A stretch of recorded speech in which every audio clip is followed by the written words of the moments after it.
You're listening to the We Are Libertarians podcast network. Find all of our shows at wearelibertarians.com. Episode 22, The Paradox.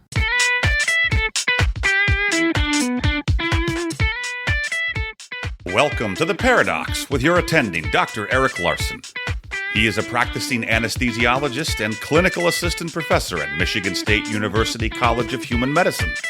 Listen in as he takes you behind the scenes of what practicing medicine in today's ever-changing world is like with another doctor. The Paradox is a fun and accidentally informative show for physicians, patients, or anyone who has ever found themselves in a waiting room.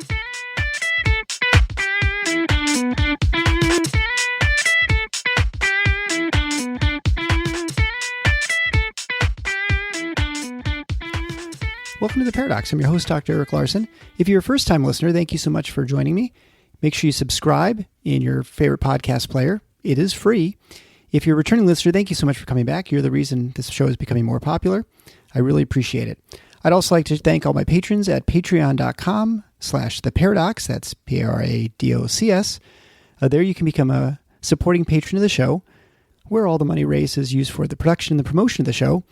If you become a patron supporter at the second or third tier level, you will, of course, get a free gift at the end of the year, which we'll have to determine later on. Also, there'll be new bonus episodes and material. There's already some there, but there'll be more soon. Access to that material can be had for just $2 a month, which is only 50 cents an episode. Quite the bargain. Today's show notes will be found at theparadox.com/022. There you can find links to all the ways to find Dr. Craig Wax and his articles and other information that we discuss in the show. So as far as the show, it's a very interesting show today. We're going to be discussing hospitals. Yeah, I know, we've talked about hospitals many times before, but today we're going to focus on hospitals and their special status as nonprofit entities. Most of us don't think of nonprofits as ones that generate billions of dollars of revenue, spooling out millions to their directors. We mostly think of nonprofits as churches, think tanks, maybe charities like the Red Cross. And yes, there are certainly executives who make a lot of money there. I do want to point out that just because there are large salaries in hospitals or with executive pay in other charities, I don't mean to say that that's unjustified pay or compensation. Certainly to direct any sort of large organization and to direct their activities and resources efficiently, one probably needs to be very skilled, and sometimes the pay is justified.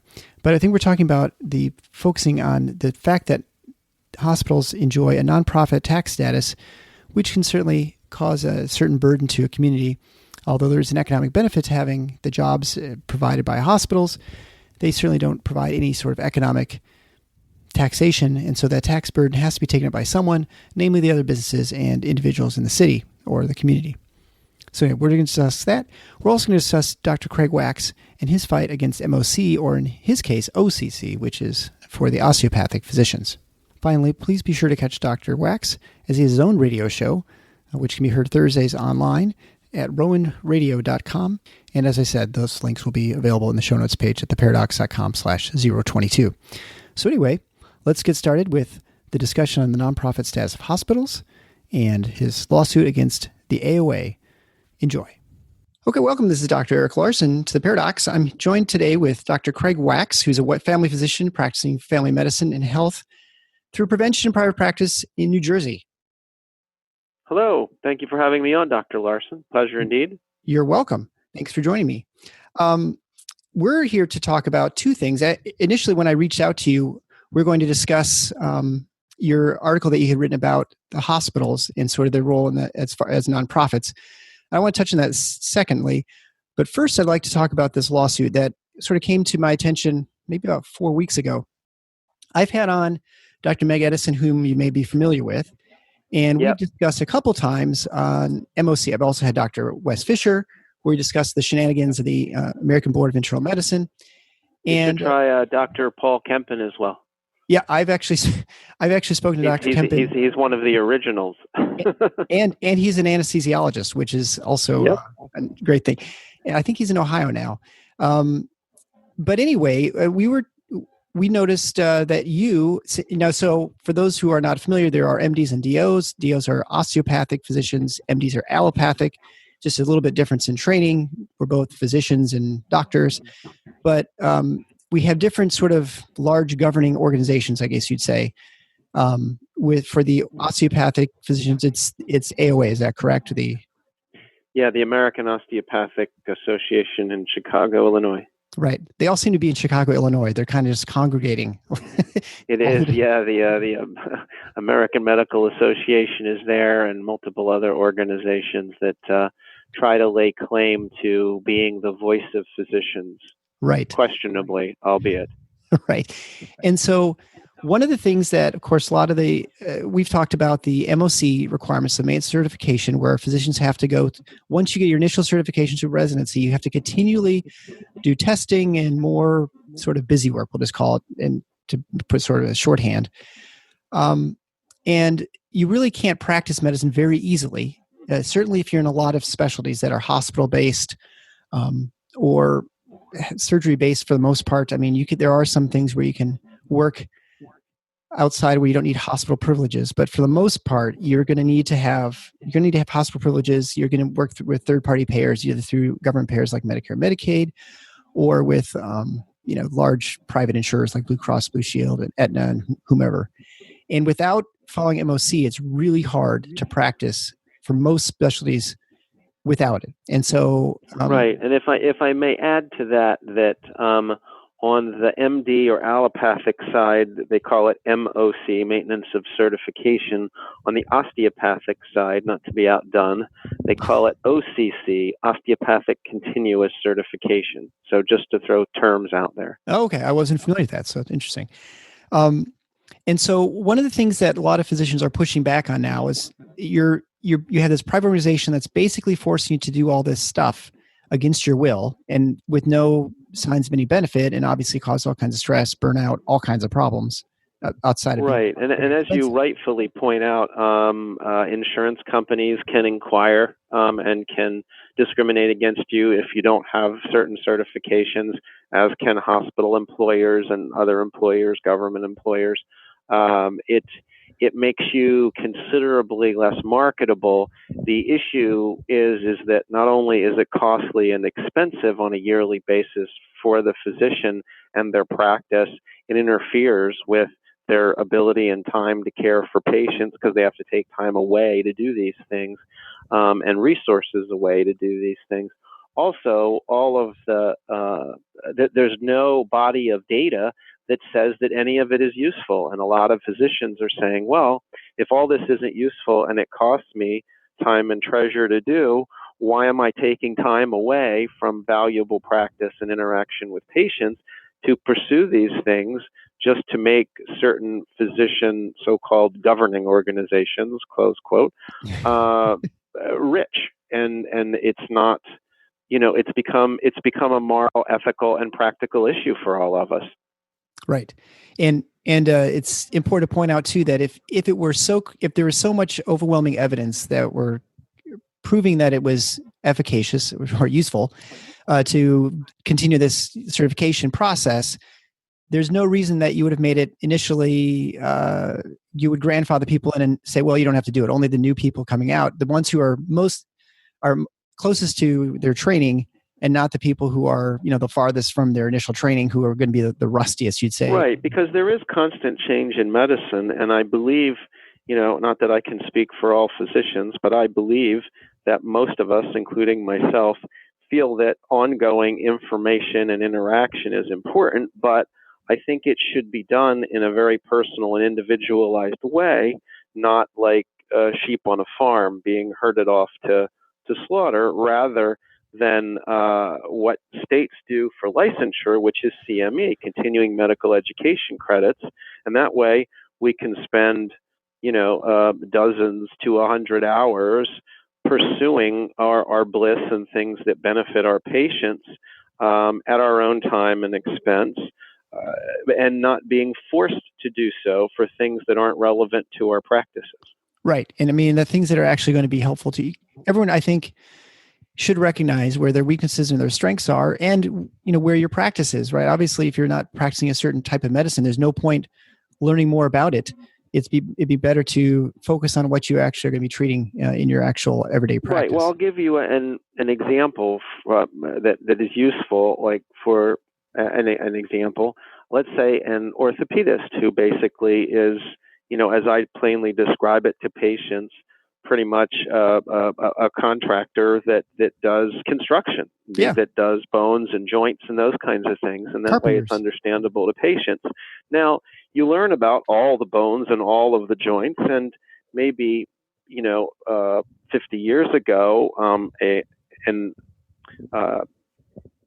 orthopedic surgeon physician would be responsible for all of that. Nowadays, that there's such specialization, you've got guys that just do hand surgery, you've got guys that just do knees, guys that just do hips, shoulders, spine, various other joints. I mean, you wouldn't want a hand surgeon necessarily doing your spine, or a spine surgeon necessarily doing your hand or replacing your knee.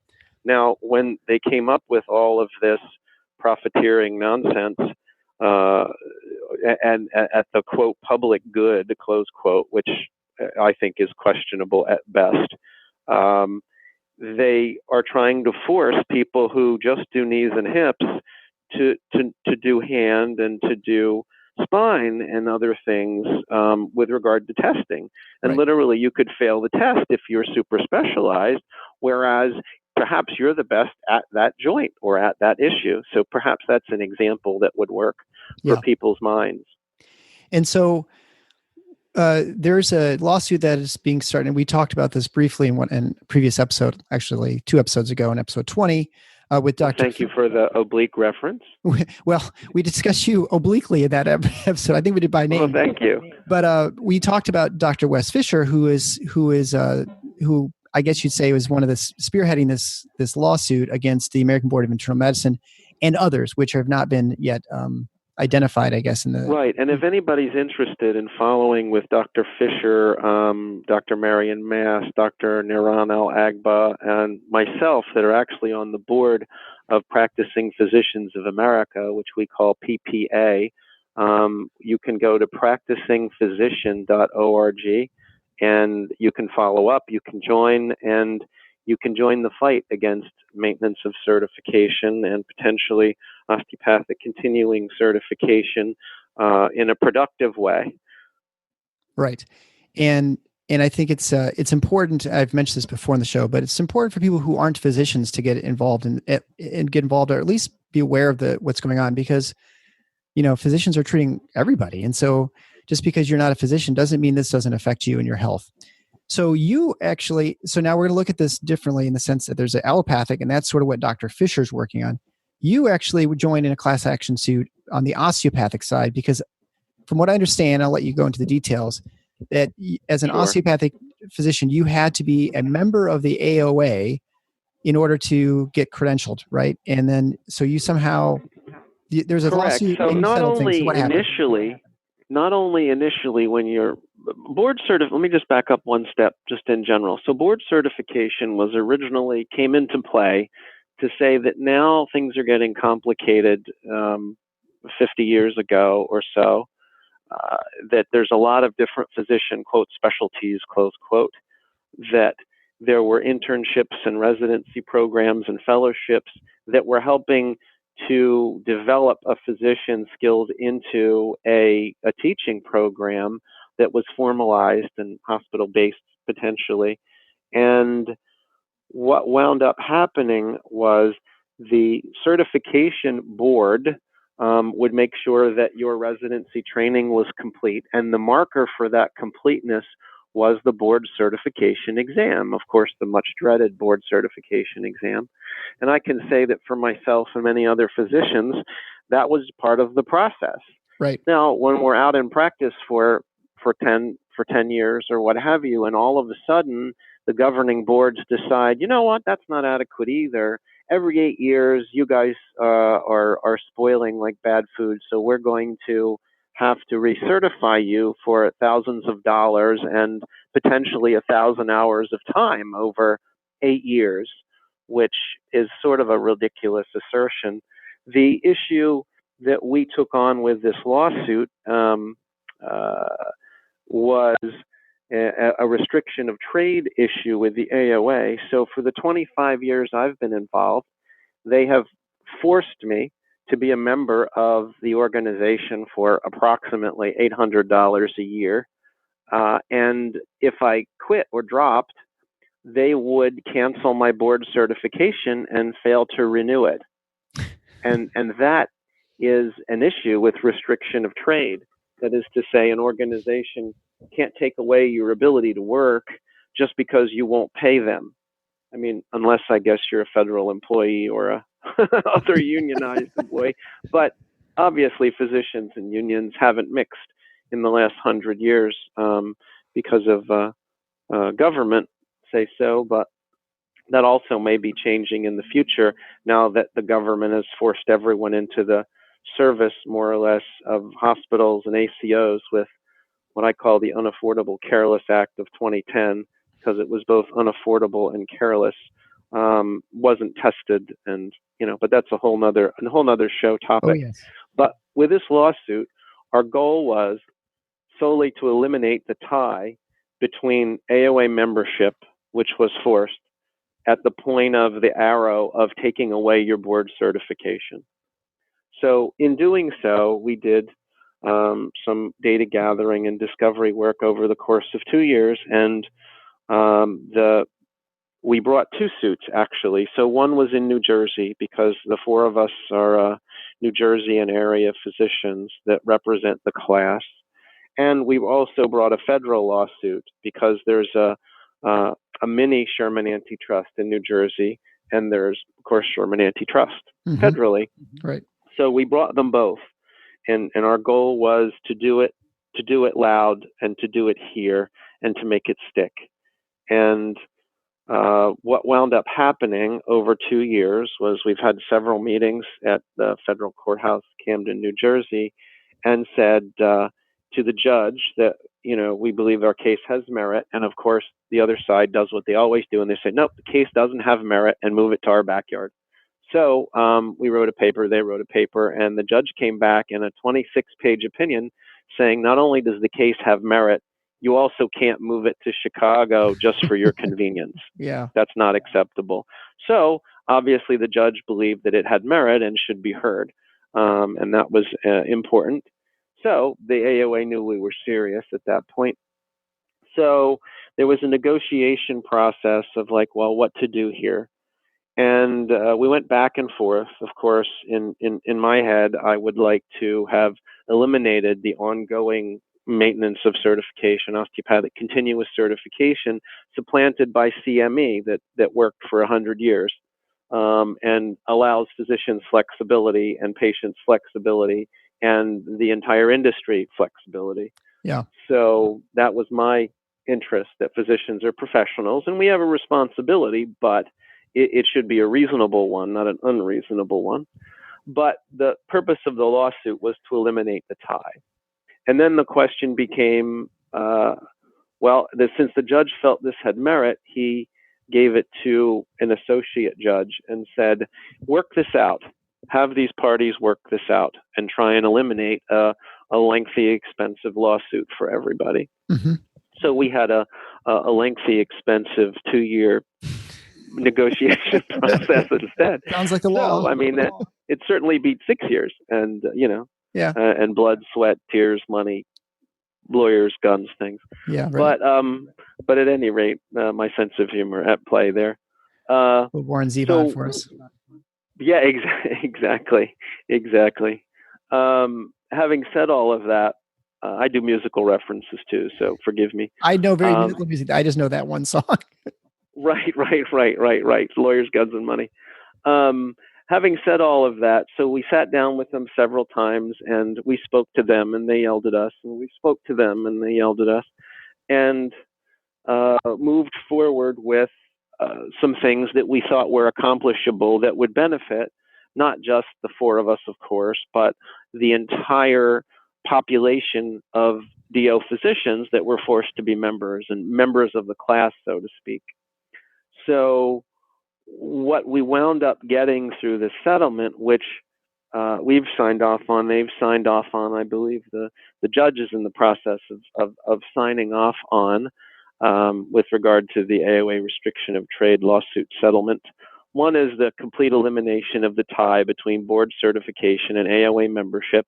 Our argument is membership should be optional. If you want to be a member, great. If you don't want to be a member, you shouldn't be forced to be a member for approximately $800 a year against your will and wishes. Mm-hmm. So the other things, we got some parallel things as well that the articles that have been out there may not have covered. So in addition to the elimination of the tie between board certification and membership, another one is reduced dues for those who choose to stay members of the AOA by $90 a year for at least 3 years. And you can't really do anything enduring about that. The board gets to choose what they want after a time frame. The other is to waive the additional $90 board certification fee, which was forced on us by, in addition to the AOA membership, which is now severed. Contribution or continuing contribution of $2 million a year for the next 3 years to the ongoing osteopathic physician and osteopathic medicine awareness campaign. So to kind of bring up what is osteopathic medicine, who are osteopathic physicians, why do you have a choice, and why is it in your interest to potentially seek their care? So that's something that was important. The other one was an establishment of a committee of private independent practice people, not academicians or employed folks, to advise the AOA board for a period of 3 years. We wanted it to be a standing committee, but their policies dictated that it had to be an ad hoc committee. So, there were some issues there. There's always a give and a take with a negotiation. Right. To offer AOA members that choose to stay 2 included CME courses up to 12 credits as part of their membership. So we wanted to have the AOA give something that didn't cost them much, but it meant a lot to members of the class. Yeah. So another thing was elimination of the distinction between in-person and online CMEs for the purposes of AOA membership, because the AOA also has CME requirements. And they're at the moment, the exclusive historian reporter of those things. Oh, so that's another issue as well. So those were the primary things that we got in the settlement. Of course, we didn't get everything we wanted, and they didn't make us go away like they wanted. Yeah. So, but now physicians, DO osteopathic physicians, have the opportunity to be a member, continued, or not be a member, and still have, access to their board certification. And the one big thing I think that this did additionally, besides telling them that they had to observe state law and federal law, no kidding, was to tell them that osteopathic physicians are serious about our professionalism and we won't be bullied from Chicago or anybody else, which is important to me. And the last thing that it did was it sort of opened the door. I mean, it now created a possibility for physicians to sue their boards. I mean, the AOA owns all of the specialty boards in all the specialties. Unlike on the MD side, the AMA does no such thing. It's ABMS, the American Board of Medical Specialties, that kind of is the conglomeration of things, not the AMA. But on the AOA side, the AOA years ago took all their boards on, took their power and their money, and basically is the one mammoth entity that certifies DOs. And that's why having this lawsuit go to completion as settlement or in the courts was so important to all physicians, including MDs, who may feel it was unrelated, but we've opened the door to these things for mock proceedings against ABMS. Oh, definitely. I mean, as soon as you see something like this, I mean, I got to imagine lawyers everywhere are like licking their chops, because there are tens, if not hundreds of millions of dollars that are sitting in these organizations that could be accessed by lawyers, right? In class action suits. So I would think that these organizations got to be a little bit worried. Well, and my thought is rather than worry or batten down the hatches and become more entrenched, but to be more open and say, you know what, we really got to start talking to our certifiees, and we've really got to develop a relationship with them, because if we continue the adversarial relationship that we've had over, dozens of years, that's going to result in a massive blood and money shed, and that's not what any of us wants. At the end of the day, we want to be the best physicians possible. We want to be free to pursue our bliss. We want to be available to our patients, and we don't want to be bullied by anybody, and that includes governing boards and government, for that matter. Right. I mean, if you look at it, I mean, as a physician, and this would be for any any profession, but you would imagine your specialty societies are there advocating for you, because there are a lot of people who are not fans of physicians, and they're looking to, push us around or whatever, employ us or regulate us.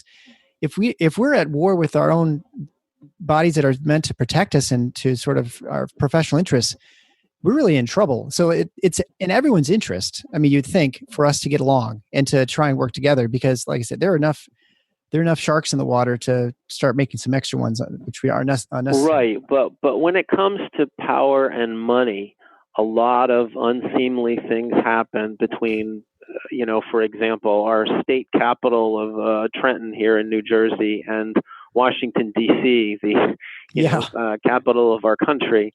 And it really not only muddies up the water, there's always a power and money grab, and that really shouldn't be. I mean, ideally, physicians have always held to the oath of Hippocrates and the osteopathic oath, which is a takeoff on that on our side.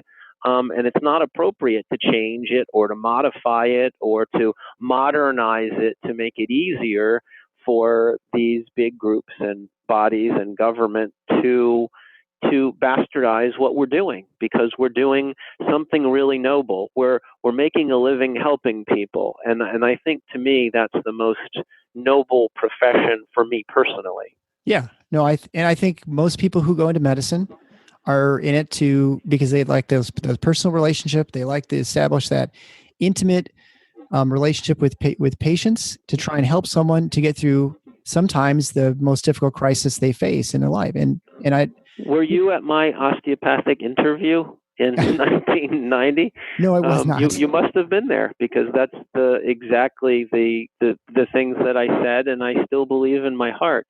Yeah, I do the interviews. I've done some interviews for medical students or applicants for medical school here at Michigan State University. And I mean, that's pretty much the sentiment of everyone. Now, I suppose they're just saying what they think they should say, but ultimately, I think people really believe that. I mean, when I talk to medical students, they're not in it. They're not in it to make a buck. I mean, they're in it because it's right. Well, little do they realize it's going to gobble up 11 years initially of their life and $500,000 that they may or may not have. Right. No, so it's a really huge investment. And to me, if you make that kind of investment, you need to know what's on the other side, and you shouldn't be bullied by organizations that say they speak for you and they don't, or may not at least, or government entities. And that's something that we're fighting to this day. So to transition then, let's talk about government entities and large organizations. And you wrote a very interesting article that I reached out to you to try and discuss, because, for medicine today is very different than probably even like 1980, but most hospital systems, and you're showing your age. It's I'm okay. sure, but we all have an age. But I think the fact that one even says a hospital system suggests that it's a very different entity than it was in the past, right? It's not. Used to be just. Oh, there's no question. Government has empowered them to lead, and they're quite expensive and inept at leading. Right. And so let's talk about hospitals. And when most hospitals and we'll say hospital systems in this country are nonprofit organizations, there are some for-profits. And that hospitals. nonprofit is, of course, in quotes. Well, right. Sorry. The difference between profit and non-profit nowadays has changed a lot. Right. And I think that's kind of what I'm driving at. Let's discuss, if you can just take us on a little history lesson of how hospitals that were at one time, when we talked about group purchasing organizations back in episode 5 with Dr. Mass, we were discussing the fact that hospitals were very small organizations. They were philanthropic. They were truly nonprofits. I mean, like, Red Cross, they were tiny. We'll go back to the beginning. Probably even before then. Prior to the founding of the United States in 1976, the first hospital was founded and became the University of Pennsylvania Health System in centuries later, but in 1751, and that's literally probably 40 minutes from where I sit in my office at this moment in southern New Jersey. So it's very near and sometimes dear, depending on the lenses you use to look at it. But the idea was to care for those, and I'm going to quote Thomas Bond and Benjamin Franklin, to care for the sick, poor, and insane who were wandering the streets of Philadelphia.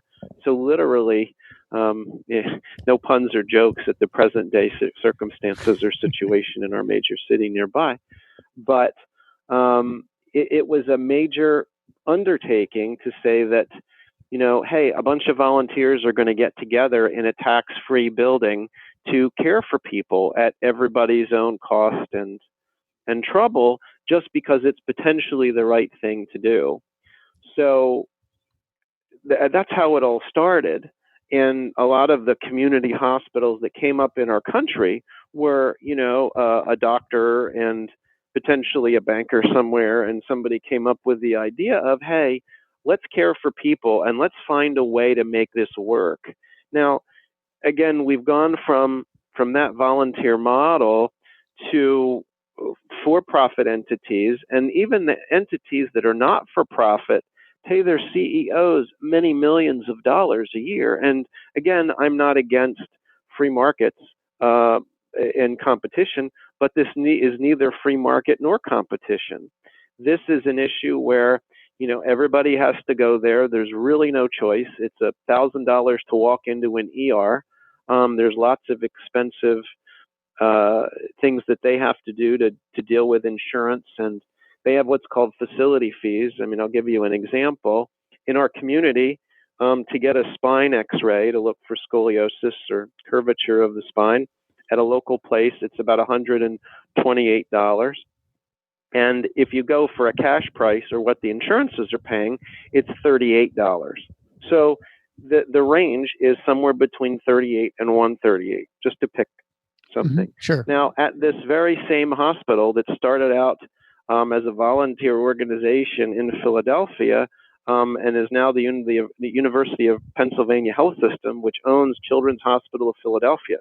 This very same X-ray, spine X-ray, this is 2 pictures, that cost $128, and it was beat down to $38 for the minimum if you were paying cash, or if you were an insurance company having a special sweetheart deal with the hospital or the entity. Hospitals have what they call facility fees. So we had to pay $40 for the radiologist to read the X-ray, which I think is rightful and reasonable. Certainly, expertise is worth something. The facility fee for that same $38 X-ray at the Children's Hospital of Philadelphia, part of the University of Pennsylvania Healthcare System, was, probably should have a drum roll at some point, wish I had. Yeah. $1,100. So that $38 X-ray, which included a physician's time and effort in reading it and all of the other things that go into an X-ray, $38 at University of Pennsylvania's Children's Hospital of Philadelphia was $1,140. Ridiculous. Totally ridiculous. I mean, why should it be 1,000% more? I mean, right. I expected that it would be 2 or 3 times the price, because Philadelphia is an expensive place to do business. Right. There are multiple tax issues. You've got people with no insurance, no ability to pay, taxpayer burdens, and all these kinds of things. and every government possible regulation to comply with. But why in the world should a $38 or even $128 X-ray cost $1,140 at America's first hospital in the nation? Right. So it makes no sense whatever. And for an entity that is not paying any taxes. I mean, that correct. And so they avoid all of the taxes. So, where I practice, there's a hospital moving to our town because having 6 hospitals within 30 minutes and 12 hospitals within 45 minutes isn't enough. They're building one in our town. They're closing an older one and building it here. They're taking up valuable space. I don't believe necessarily that they'll be adding to the care in the community because we're just so overwhelmed with hospitals in the northeast region of the country anyway. I can speak for where I live and where I've practiced and trained. And they will pay no usable taxes to our township. And they will create lots of burdens in doing so. They'll need water, they'll need sewer, they'll need electric, they'll need roads, they'll need us to hire police officers, they'll need for us to hire fire people. Not only that, we'll need a $2 million fire truck to be able to put out high floor fires, which we don't have now. So it smacks of government and private partnerships that advantage the government-private partnerships, not the taxpayers or the people they pretend to serve. Right, and I think it's important when people think of nonprofits. I think if most people don't think of hospitals, they will if they sort of think about it for a second. But most people think of things like the Red Cross, the Salvation Army, entities that are soup kitchens. Those things I think are churches. I mean, certainly the main one probably. And so if you look at the amount of resources required to run a city or community, obviously if most places I think use property taxes to pay for a large amount of the services within their community. Welcome to New Jersey. Right. Yeah. Well, New Jersey's worse than most. It used to be worse in Michigan. Well, everybody in New Jersey puts their finger in the air and goes, "We're number one. Unfortunately, it's taxes." And so I think it's important for people to think for a second that if there's a large section of land, let's say a really expensive portion of land that maybe like is downtown, that's probably like some of the highest, most expensive real estate, that is not paying any taxes. Right, and that cheats the taxpayers because not only do the taxpayers are not getting any ratables or due for what they're getting, they're putting in tax dollars to subsidize this thing that's giving them no ratables in return. Right. So it doesn't make any sense any longer. Perhaps in 1751 to maybe 1900 it made some sense, but in the last 100 years, they've become these profit machines. In fact, the article, which I think drew you to some of my work in Medical Economics Journal, is The American Hospital from Volunteer Charity to Tax-Exempt Patronage Pit. I tried to sum it up in a title. It's a good, it's good for headlines for like a Twitter or something. So I think it's real important for people just to think for a second that if there's a certain amount of services that need to be paid for in a town, and maybe let's say it's $10 million, if you have a large entity that's using a lot of it, that's not putting any money in, effectively your tax rates are higher, that you are subsidizing that organization. I know lots of people would say, well, all tax credits are okay because it's cutting taxes, but it's not really. If you still have the same amount of services and expenses, someone is paying those taxes and likely it's you. And so also with these new health systems, now as hospitals... Right, I think those are the two things that I think conventional wisdom says have to happen, death and taxes. Right. Yeah. And an important thing in communities now, as you find these hospitals, as they start buying up physician offices, all those physician offices are now turned into nonprofit centers. And so the property taxes that were generated in those areas are now gone effectively. Well, why should I, as a private solo independent family physician, trying to compete against all of these tax-exempt and tax-advantaged government, pseudo-government, private government entities, why should I have to compete with that? I mean, in a real competitive free market, which healthcare isn't, and medicine, the practice of medicine isn't, and hasn't been in 100 years, frankly. And we could discuss the history of all of that and why and what happened with third parties and government intervention. But it should be competitive. I mean, I have no problem in competing with anybody, but it has to be fair. They have their advantages. I have mine. Great. But if you advantage them and make my costs higher, I can't provide the service. And then not only that, I can't pay my taxes. I can't feed my family, and I can't give the community something that it wants and needs. I can't do any of those things. And my 5 employees and the billing company that I use all get unemployed as well. Right.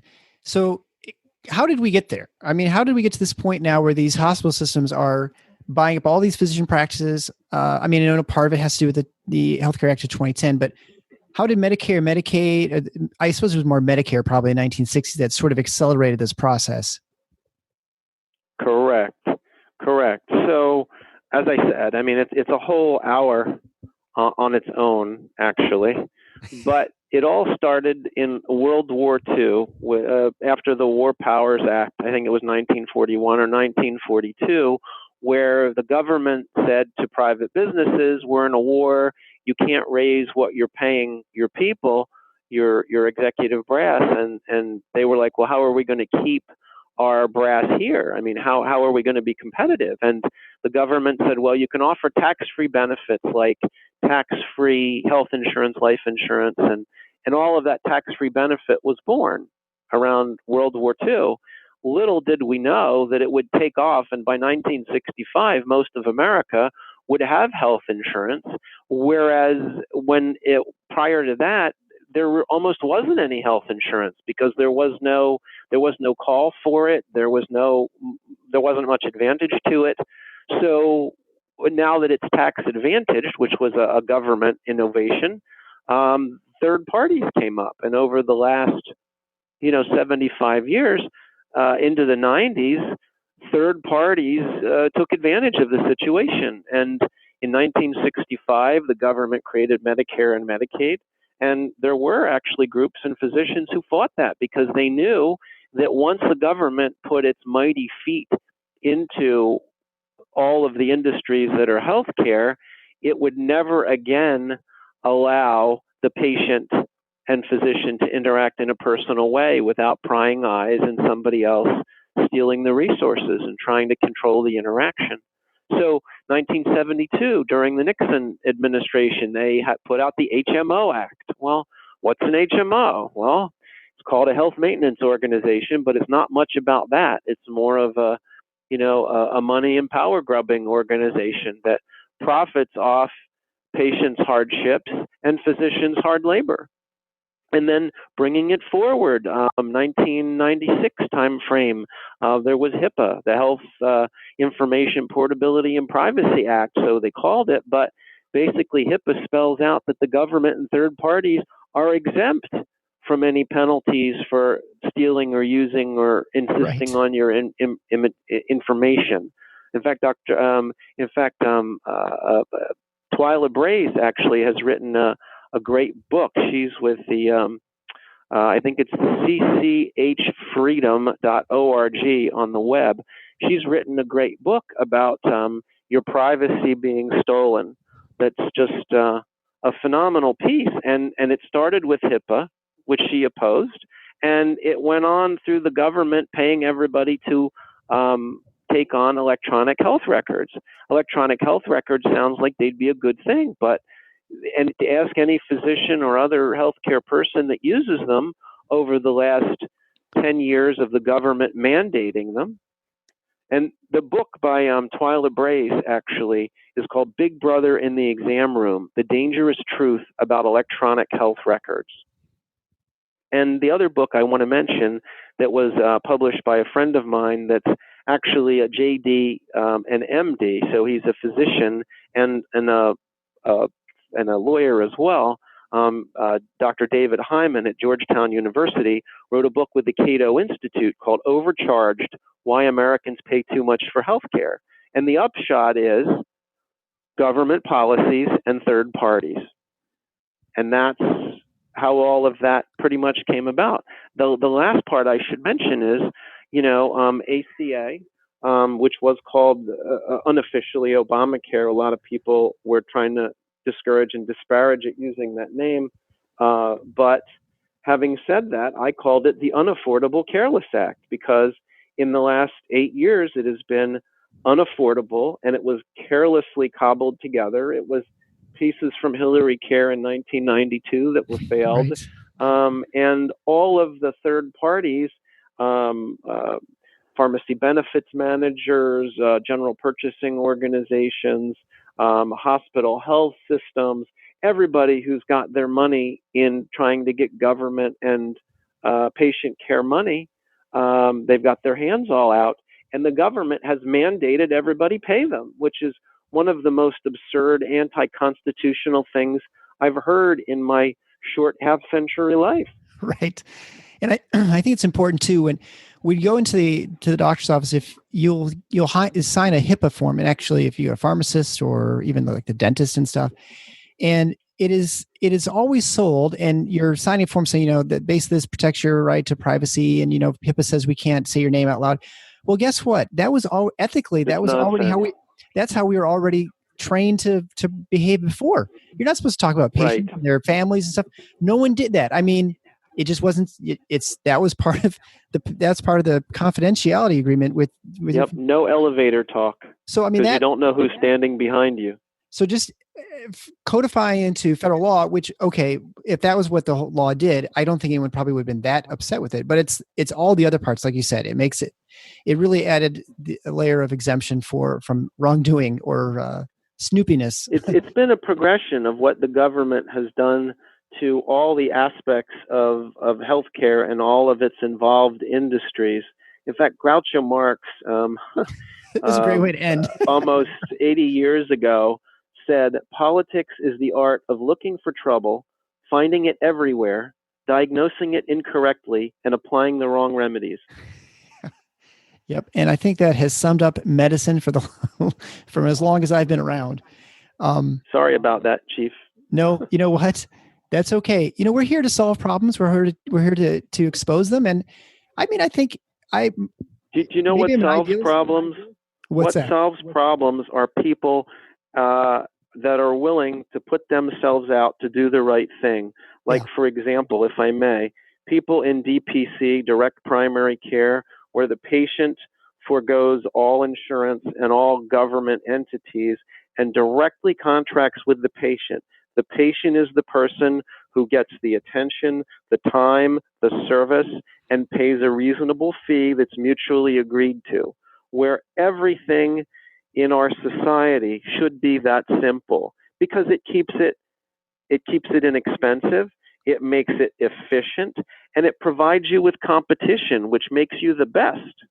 Yeah. Well, I mean, it's kind of like an agreement. Any other business that you encounter, it's sort of correct. Everything but medicine and healthcare. Yeah, pretty much. There's a different set of rules for them. Yeah. Well, I think I do think it's changing, and I think it's getting better in some ways, and I think the ability, things like podcasts like this, I think articles in the web, we have ways of talking about things that people before didn't really know anything about, and it's harder to keep things under wraps, I think, than before. Can I plug my radio show here? I was going to say. Thank you. How can we hear more about you? And I know we can find you on Twitter at Dr. Craig Wax. Where else can people find you? So people can find me in various places. So Instagram for good health, diet, and exercise things would be the @ symbol, as you said, Dr. Craig Wax, DrCraigWax, and Twitter is the same at Dr. Craig Wax. I'm also on Facebook at Craig M. Wax, DOLLC, which is the business entity in which I practice. My own personal website is healthisnumber1.com, all spelled in words. Health is number, NUMBERONE.com. It's both my philosophy and my website. And importantly, Thursdays at 5:30 Eastern Time, one can hear me on 89.7 WGLS FM, Rowan Radio, with my show, Your Health Matters. You can also catch it on the web if you're not in the what they call the Delaware Valley of southern New Jersey, northern Delaware, and southeastern Pennsylvania. You can go to rowanradio.com, ROWAN radio.com, and hear Your Health Matters, where I interview doctors like yourself, Dr. Larson, and other thought leaders in our industry and in our world to try to solve the problems that patients bring in many different aspects. Well, thanks so much for all you've done. Thank you for taking on the AOA and not being afraid of them, and blazing a potentially new path for resistance to these entities that are trying to control things and not really help patients, but just sort of just enrich themselves. Well, thank you, Dr. Larson, and thank you for all you've done as well, both as an independent practicing physician and a free spirit that feels that this information is so vital that you're willing to put yourself out to bring it to people and make it accessible so that they can understand it and use it in their daily lives. So thank you, Dr. Larson. My pleasure. Thank you so much for being on. And again, all these links and all this information, including the article we discussed today, will be on the show notes page at theparadox.com. Thank you so much.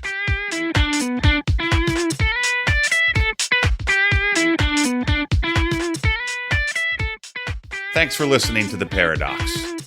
If you like what the doc is doing, please subscribe and leave a review on iTunes or Stitcher. And share the show with your friends.